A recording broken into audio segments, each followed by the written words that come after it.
I've talked to a couple of children, and some of the saddest ones are when they're really at the wit's end in their addiction.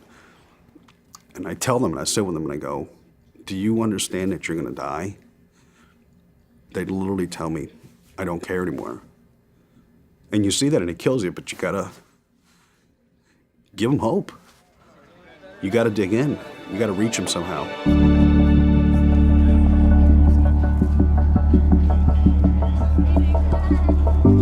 From the beginning, we always established sort of like a family atmosphere. We would just open arms for everyone. We kind of carried that over into this program that we started. The fellowship, the camaraderie, that spills over into the houses. And as far as our staff, it spills from our staff to the clients. And that's what we promote, that's what we push. These guys started more of an organic approach. They had one halfway house, which developed into multiple housing, which developed into this treatment center, an idea that was birthed just to help the local neighborhood. This is our passion. We just love turning people's lives around and seeing that they are able to reach those milestones to go back into society and be an individual once again. My approach with the clients that come in here is I relate to them through my past experiences. I know when I first got sober and first came in this, I didn't think that anyone was like me. I thought I was different.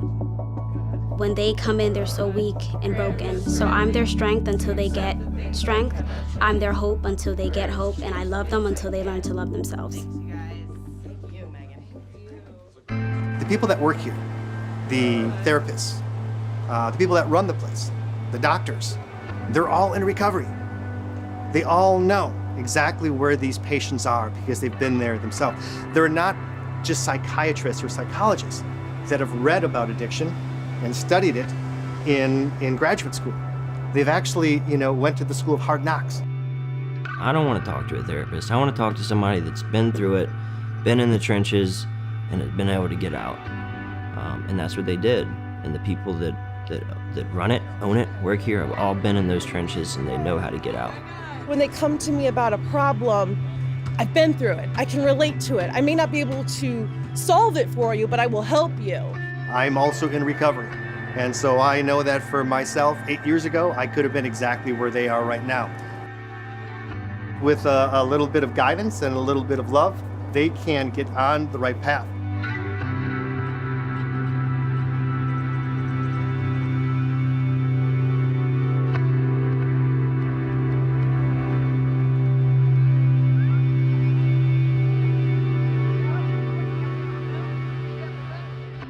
It's Saturday, you're gonna have plenty of free time. Let's start looking for some work. Let's get some employment. You guys are on the back stretch of your program. Applications, resumes, look for the job you need, not the job you want.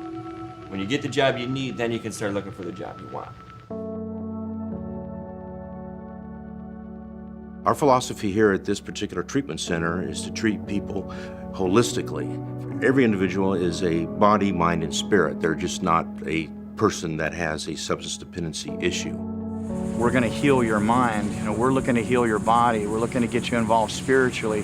So all three of those components help us for long-term recovery.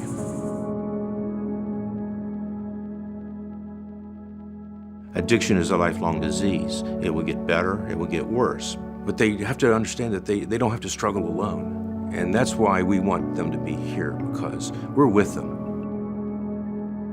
It's given me a second chance at my life, and they're out there helping tons of people. There's tons of people like me that have nothing, that want to get out of the position they're in, but they don't know how to, or they've forgotten how to. They don't think they're able to because they feel so down on themselves. When we're in active addiction, we're alone. We're scared and we're alone. We just want to be a part of something. You don't need money, you don't need insurance, you just need willingness and open-mindedness to change your life. And when I came down here, that's what I had. I was broken, and I was ready for someone to heal me. I was ready to take suggestions. Even my family have asked, why do you do this? With so much death and, when people relapse and chasing them and, why do you do this? And I finally, I saw the story about the starfish. The guy who's walking on the beach and it's low tide and there's thousands of starfish there. And he's picking him up and he's throwing them in the water one at a time. And he had another guy come up behind him and say, all these starfish are gonna die, it's low tide, what are you doing? And he picked up another starfish and he threw it in the water and he said, well, it mattered to that one, didn't it?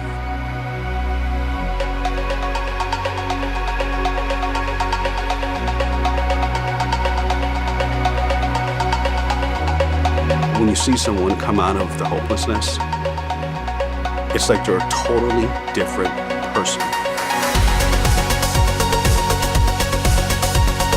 And you see it and you know that this is who they were supposed to be, or who they were at one time.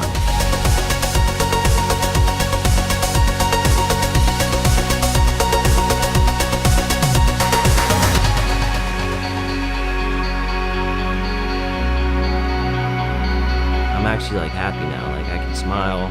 You know, I'm not all the way there at all by any means, but I'm getting there. We are surrounded by chaos, but it's always going to matter to that one.